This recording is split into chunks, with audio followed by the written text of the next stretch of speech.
দাদু।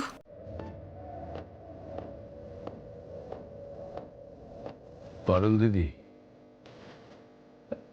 আয়। আমি তোর কথাই ভাবছিলাম। আপনি কি খুব ব্যস্ত আছেন দাদু? আসলে বাড়ির পরিস্থিতি আমায় খুব ভাবিয়ে তুলেছে। সেই লিগেই তো আপনার সাথে কিছু কথা বলার ছিল। বল না, বল, কি বলবি? আমি আর এই বাড়িতে থাকতে চাই না দাদু।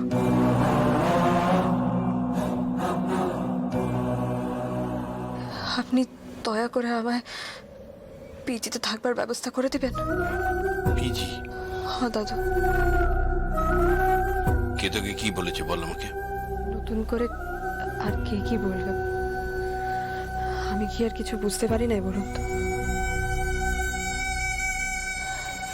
রায়নের কথা তো না হয় ছেড়েই দিলাম, কিন্তু এই বাড়ির কেউ এই বিয়েটাকে মন থেকে মেনে নিতে পারছে না দাদু। আর এইভাবে সবার সাথে রোজ রোজ লড়াই করে কি বাঁচা যায় বলুন তো?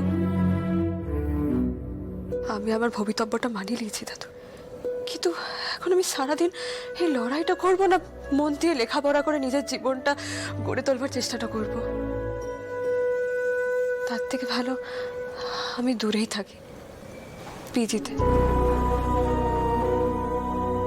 মা বাবাও কিছু জানতে পারবে না, আর মাঝখান থেকে এরাও সবাই শান্তিতেই থাকবে।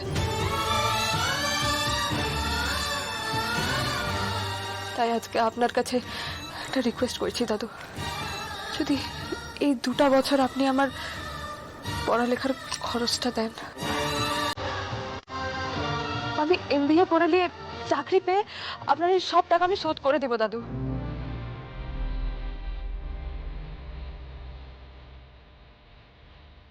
এটা তুই কি বলছিস রে দিদি ভাই? দাদু হয়ে নিজের নাতনিকে আমি পড়াতে পারবো না? তুই আমাকে সেই টাকা ফেরত দেওয়ার কথা বলছিস? কোন অধিকারে চাই বলুন তো? এই বিয়েটা যখন না, বিশ্বাস করেন, বুঝতে পারিনি। আমার বিশ্বাস ছিল আমার পরিবারের ওপর, আমার নাতির ওপর। তুমি আমায় ক্ষমা করে দে দিদি ভাই। এবার ছিটি আপনি কেন ক্ষমা চাইছেন দাদু? আপনি তো আমার যা ভালো হবে তাই করছেন। আমিও তো এমনটা হবে ভাবতে পারি না, তাই না? আমার আসলে অন্য জায়গায় খারাপ লাগছে দাদু। আজ অব্দি কেউ কখনো আমার দুর্বলতার সুযোগ ওঠায়নি।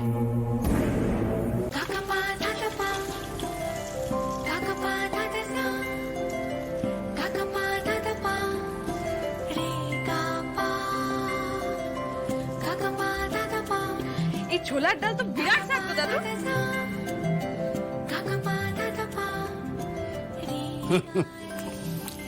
জানিস দিদি ভাই, এই কলকাতা শহরে অনেক ভালো ভালো কচুরির দোকান আছে, কিন্তু এই ষষ্ঠীর দোকান আমার কাছে একটা ইমোশন।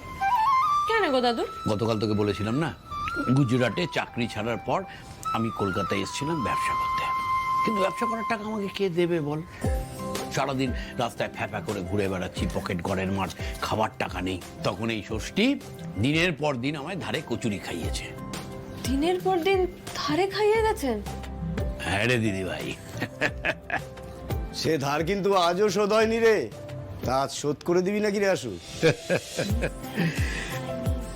তোর ধার আমি কোনোদিন শোধ করতে পারবো না রে ষষ্ঠী। সত্যি এমন মানুষ মেলে শহরে? মেলে রে দিদি, মেলে। এই কলকাতা শহরটাকে বাইরে থেকে দেখে যতটা রুক্ষ আর কঠিন মনে হয়, ভেতর থেকে তা নয় আসলে। এই শহরটা বড্ড নরম, সবাইকে ভেতর থেকে আপন করে নেয়, কাউকে ফেরায় না, শুধু একটু সময় নিয়ে লেগে থাকতে হয়। শহরটার সাথে একটু ঘর করতে হয়, বুঝলি? তোকেও এই শহর ফেরাবে না। এখন আঘাত পাচ্ছিস তো এই শহরটা থেকে, একদিন দেখবি সব আঘাত সয়ে যাবে, সবাই আপন করে নেবে তোকে। কিরে, কচুরি খাবি? না না দাদু, আমার হয়ে গেছে। সত্যি? তাহলে চল। জলদি কোথায় রে আসু? আরে ওই তো আজকে নাতনির অ্যাডমিশন, এমবিএ পড়বে। মা আগে বলবি তো, মিষ্টি মুখ না করে কেউ কলেজে ভর্তি হতে যায়? দাঁড়া দাঁড়া। যেন মুঠোর দেখুন ভাঙানো জানলা খোলা নতুন জীবন শুরু করতে চলেছো, এই নাও মিষ্টি মুখ করো। নাও আমি মানে খাও বলছি। নে না নে। যেন ছোট ছোট নাম না জানা বৃষ্টি ফোঁটা মাটি ঝুলো দাঁড়াও, তোমাকে একটা দইয়ের ফোঁটা দিয়ে দিই। হ্যাঁ, সব মঙ্গল হবে মা, এসো।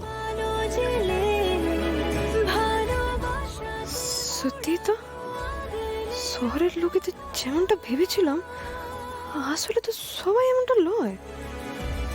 ভালো মানুষও তো মেলা আছে।